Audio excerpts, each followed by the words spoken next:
Hello everyone. In this video, I'm going to show a quick example of inheritance. To make it much simple, how inheritance works in Java, I'm going to explain about that area. So this is a blank project here, what you see. So I'm going to create a new package here, Java new package. So I'm going to name this as car.robust.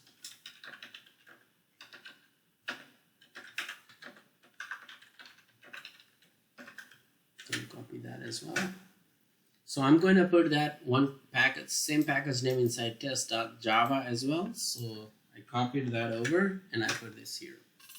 Very first thing, I'm going to create a class, which is going to be just any generic class. I'm going to name a car.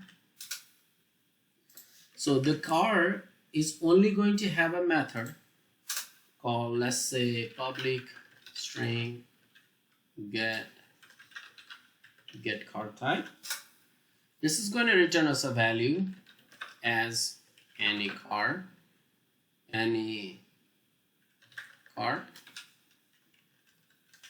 So we got a car. It has just a method called get car type, and now we're going to create another class. What we're trying to show is we are trying to show that any other classes that uses these features of this class will inherit it, whatever is already defined there, and also can add more new features that are added. Okay, so next class I'm going to create, which is called hybrid car. So this time I'm going to use a hybrid car with a built-in feature of the car because it is still car. So we're going to use all the features that's defined in car. So to do that, we're going to have to extend it, car. So here I'm going to create a new method called public string get, let's say get battery life. That's fine. So get battery life, this is going to return us, let's say hybrid car has 100 days of battery, 1000 days. Okay, it has 1000 days of the battery life, let's say. Now I'm going to create another class which will extend the same as the hybrid class. So I'm going to create a new class again. This is going to call electric car. Electric car is going to have similar method. Public string, let's just copy over from here.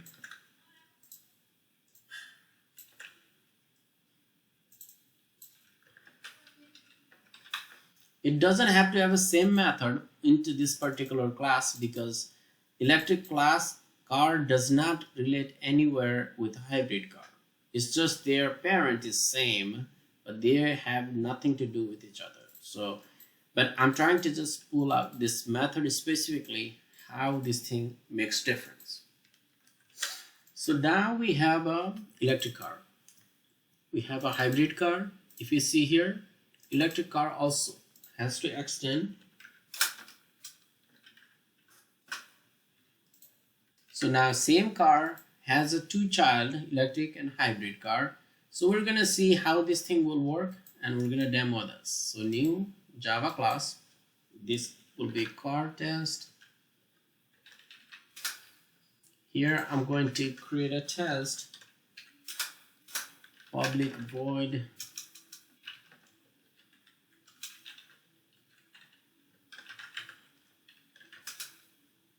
so let's print out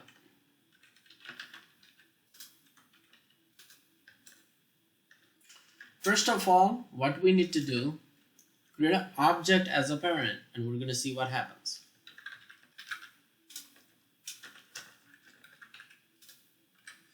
So to create an object, anything that is non-static, you will have to create an object first. Car equals new car. Now car dot, because it's non-static, this method does not have a static on it. So we have to call these methods like that. So car dot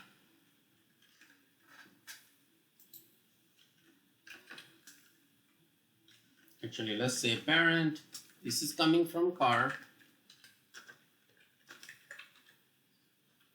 So if you notice here, there's only one method that is available, which we built. Get class not coming from our side. We only have a method called get car type. Notice this availability for now. And then we're going to go more when we use the other classes, right? So now let's copy this part because most of these things will remain. This time I'm going to use a hybrid car.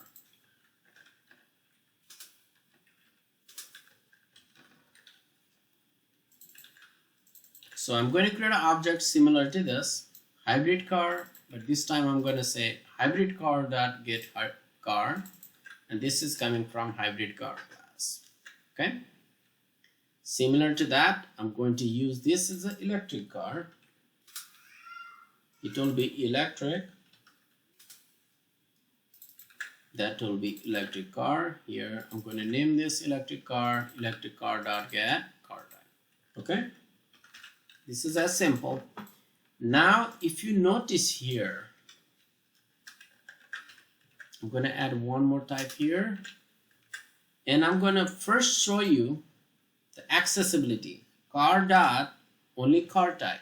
You have only one method to use, which is only defined within this class, because this class does not extend anybody. Okay, let's go back. Now we go here, hybrid car. Hybrid car also has only one method, but it is extending the car. So this will have accessibility of whatever is already defined there. So we don't have to rewrite that here. Coming back here, hybrid car dot, we say hybrid car dot get car type or battery life. So you only have access of the battery life in hybrid car because car does not have a battery life. That means parent cannot access any attribute defining the child. Child can do the opposite way. So now we have an electric car dot. Electric car also has its own method called battery life, and it also can access the car type. So it has two accessibility as well. So this is how the inheritance will work. So that means the child can have access over the parents, and there multiple child can happen for the same parent. So that means both of these cars are taking advantage of car, right?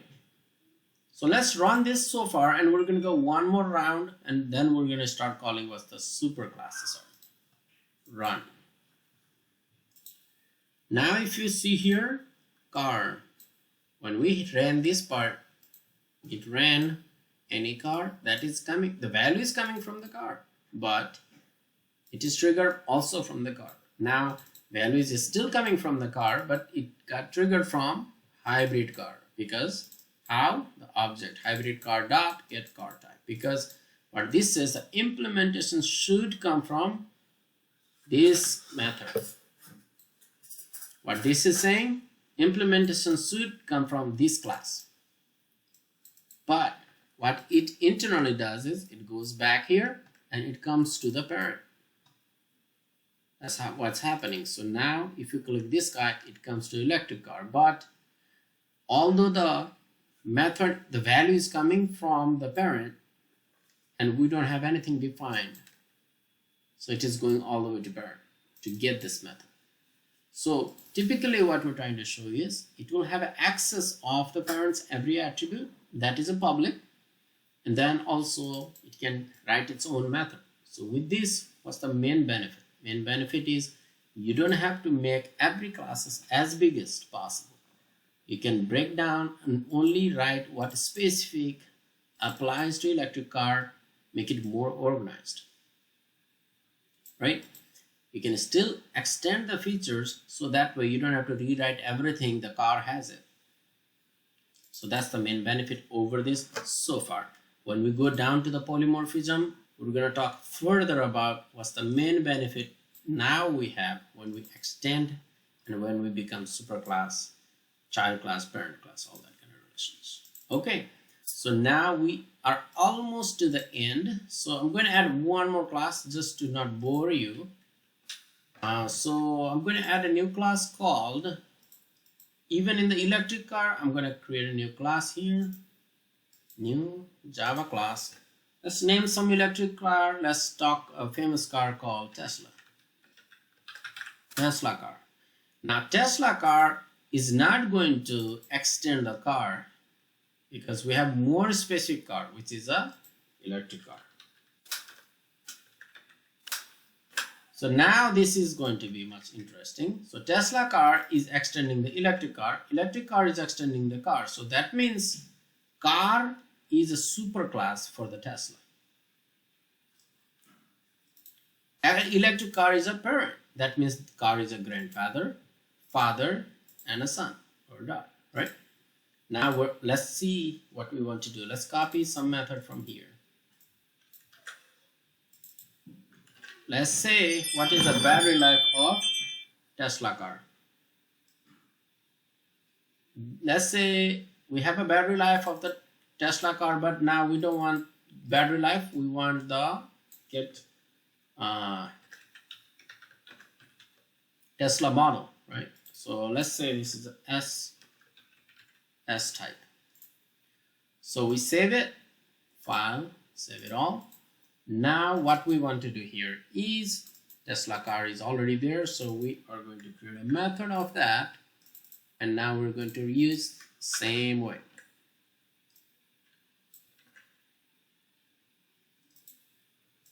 Copy.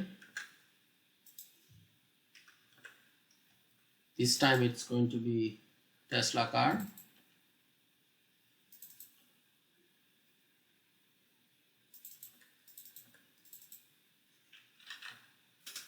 Tesla car. Now if you notice, we did not get any compile error because Tesla car still has access over the car. How?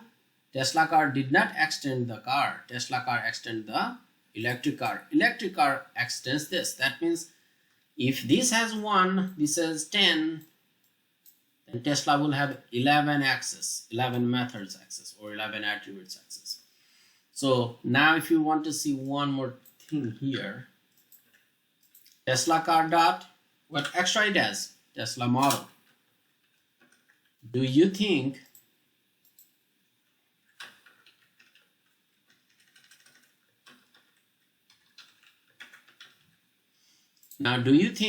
Tesla model can be accessed from here? I don't think so. No, there's not, even though they are related as a child and son.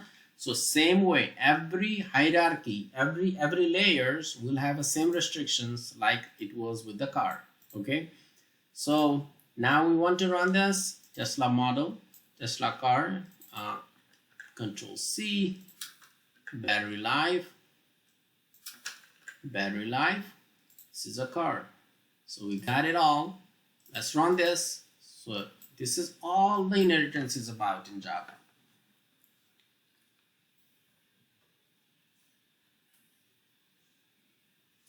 So it ran. Let's go over this. First of all, we ran the car. You got it, car. Hybrid car calls the same method, which is get car type. So any car, same value.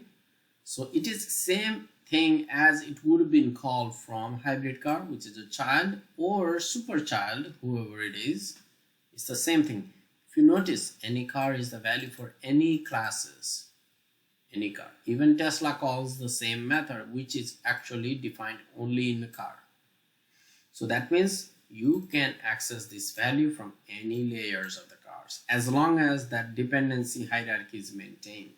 Now there are additional methods that can be also accessed. So now Tesla can have access of same method here as electric car, which is a parent, as well as it can also define some new sets of the methods on its own, which would be private for them. So this is how the inheritance is going to work, and I hope this video is very clear, and I hope this helped you understanding how inheritance works in Java. If you are not clear or any questions, please feel free to comment and I'll try to address that as soon as possible. Thank you so much for watching this video. If you would like to support my channel, please subscribe and thumbs up. Thank you for watching.